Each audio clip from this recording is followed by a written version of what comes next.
Good evening. I am Professor Shalini Sahai, Assistant Professor in EC Department, SIRT, Bhopal. Today, in this lecture, I am going to discuss some more theory about the transmission line. Here, we will discuss about transmission line as in half and quarter wave lines. The relationship of the input impedance at the input of the half-wave transmission line with its terminating impedance is got by letting where we will assume the length of the transmission line as lambda by 2, where lambda is the wavelength. Now we will put this equation in the input impedance equation of the transmission line. Here Z input is equals to ZL into W.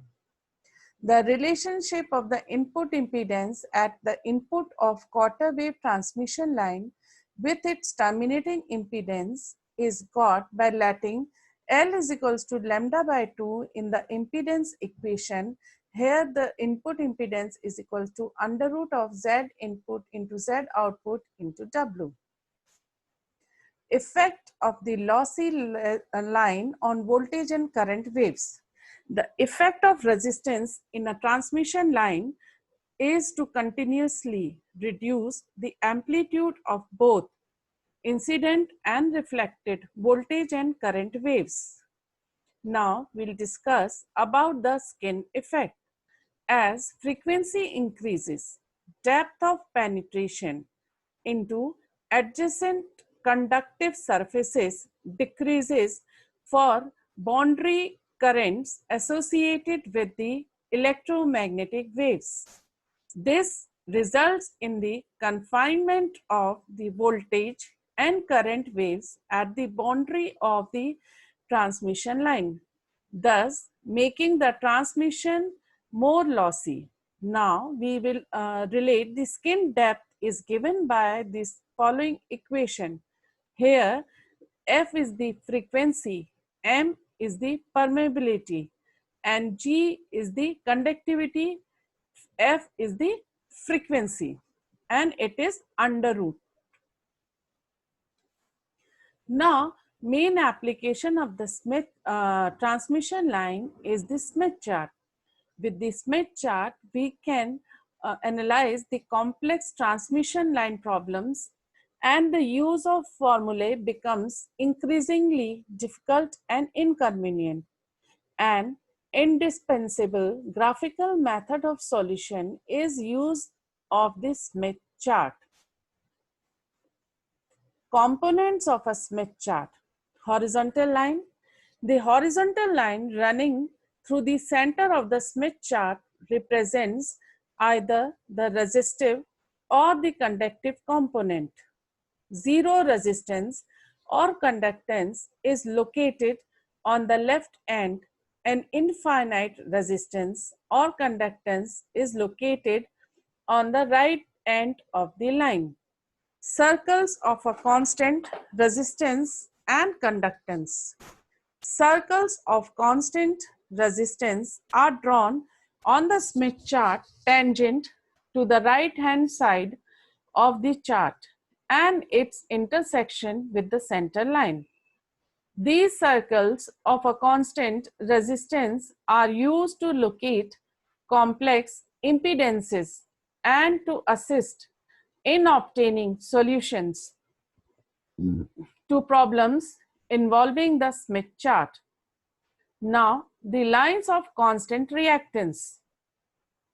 Lines of constant reactance are shown on the Smith chart with the curves that start from a given reactance value on the outer circle end and at the right hand side of the center line.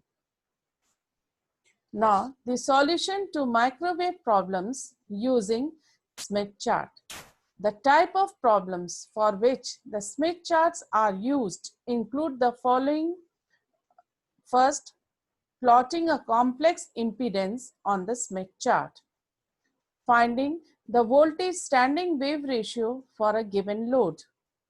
Finding the admittance for a given Impedance. As we know that admittance is